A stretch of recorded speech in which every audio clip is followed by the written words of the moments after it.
தமிழ்நாடு மின்வாரிய பொது ஒப்பந்த தொழிலாளர்கள் முன்னேற்ற சங்கம் மற்றும் தமிழ்நாடு தேசிய காங்கிரஸ் மின்சார தொழிலாளர் சம்மேளனம் இணைந்து நடத்திய மாபெரும் கவன ஈர்ப்பு ஆர்ப்பாட்டம் சென்னை அண்ணா சாலை தமிழ்நாடு மின்சார வாரிய பின்புறம் நடைபெற்றது.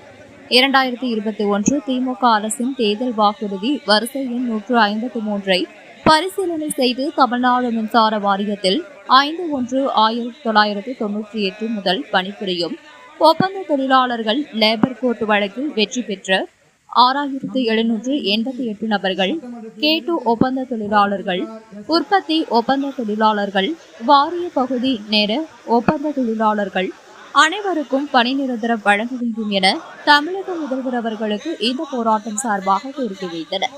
மாநில தலைவர் கோடம்பாக்கம் டி. கிருஷ்ணமூர்த்தி, மாநில பொதுச் செயலாளர் நிறுவனர் கொளத்தூர் ஜி. சரவணன், மாநில பொருளாளர் எங்கை டி. சுரேஷ் மற்றும் அனைத்து கட்சி அனைத்து நிரந்தர தொழிற்சங்க மாநில துணை மாவட்ட மண்டல தொகுதி நிர்வாகிகள் மற்றும் உறுப்பினர்கள் என ஏராளமானோர் இப்போராட்டத்தில் கலந்து கொண்டனர். நம் மேடை நோக்கி சட்டமன்றத்தில் இருந்து புறப்பட்டுவிட்டார்.